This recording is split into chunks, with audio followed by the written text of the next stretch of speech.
If you're preparing to start a PhD, you've probably heard that you need to figure out your referencing software, set up your productivity planner, and master time blocking. Don't get me wrong, those things are important, but there are also other things that have little to do with your research that are critical for your PhD journey. Because you're not just starting a PhD, you're also preparing to live your life like you're doing a PhD. It's a bit different. As someone who started her PhD in her 30s with 2 kids, there are some things that I would encourage you to seriously think about before you start. Now, first things first, get your well-being and health practices into your routine. And I don't mean creating an elaborate 5 a.m. morning routine where you're meditating, journaling, drinking green juice, and suddenly becoming a really zen person. That stuff is alright, but I just mean the basics. How do you get your body moving? What's your sleep schedule like? And what helps you decompress? What do you do when you're stressed? Basically, what are the things that make you feel more like yourself? Because once you start your PhD, it's very easy for those things to take the back seat. If you have them in a routine, that's less likely to happen. And I'd say you don't want to think about it backwards. So my advice would be to build those practices into your life now while you have the room for it. And you have a couple of weeks, months maybe before you start. So just start to figure out what those things are for you. Put them into such practice that they're part of your day-to-day living. And so this next point is not glamorous at all, but we have to talk about it. It's your finances.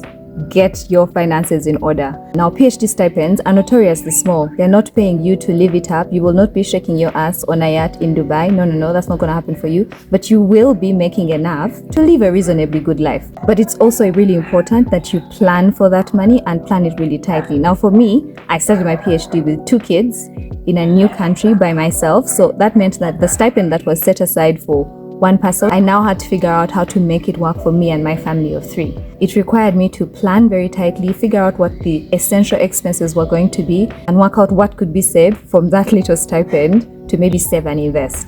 And it is possible to live a reasonably good life on a PhD, but it certainly will not be your best life by any means. So the other thing with finances is working out if there are other funding opportunities that you could draw on to supplement your income. And that may mean you getting like research assistant work or teaching assistant work in your department or even in other universities. It's no fun having PhD stress and financial stress at the same time. You definitely don't want that. So be smart about your money, work it out before you start the PhD. Okay, so here's another thing you could do is start connecting with other students before you get into the program. If you've worked out who your supervisor is going to be from the onset, it would be a nice idea to find out who they've supervised before that's graduated or that's still enrolled and try and reach out to those people on their socials or something and connect with them. Start to build your PhD community before you start. If you have a friend, have an acquaintance who's done a PhD, who's completed it or is still in the process, reach out to that person because it's a nice thing to connect with people who are on the same journey as you, because there are things you will experience in the PhD that would be better understood by someone that's also running that journey with you. I was lucky to have friends around me that were either about to complete their PhD or at the same stage as me, and it was incredibly comforting to speak to those people about certain concerns I had before I even started, and they would tell me about their experiences, and it was such a wealth of support. The other thing to do is if you're in a cohort type program, even before you start, you could start connecting with the other people who will be starting the PhD program with you,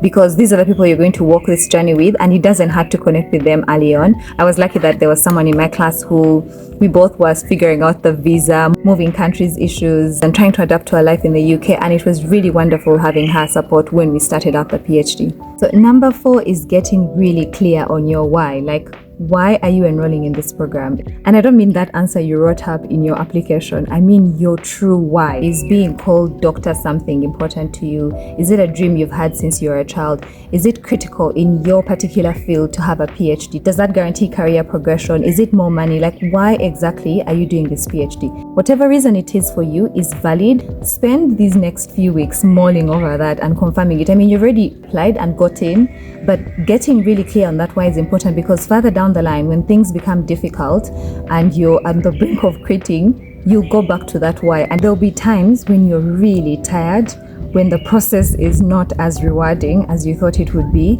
and on those times you need to draw on your why. For me, this PhD, starting it came at a time when I needed to personally challenge myself to do something difficult and show myself that I can do that thing. So when things get really tough, I draw on the reason I started this PhD in the first place, and that's comforting to me. So I'd really recommend writing down your why, and there's something about writing your plans and dreams that makes them real, because anytime you feel like quitting, it will be be easy to go back to that thing. Number 5 is one that people don't talk about a lot, and maybe that's because many people start their PhDs by themselves.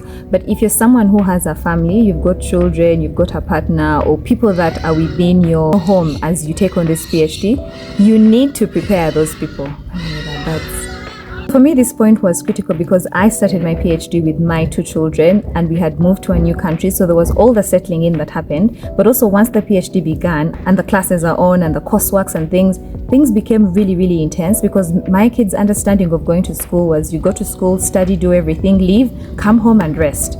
Now sometimes I needed to do some work at home, and that was something that was foreign to my kids. They were hovering over me and asking why I was working, when I would finish, we want to do this. So I worked out later that if I had prepared them, if I had told them that actually guys, sometimes on Thursday when school ends, mommy's school continues even at home, and so I need you guys to give me time to do this and set up their life for them so that this is not affecting them too much.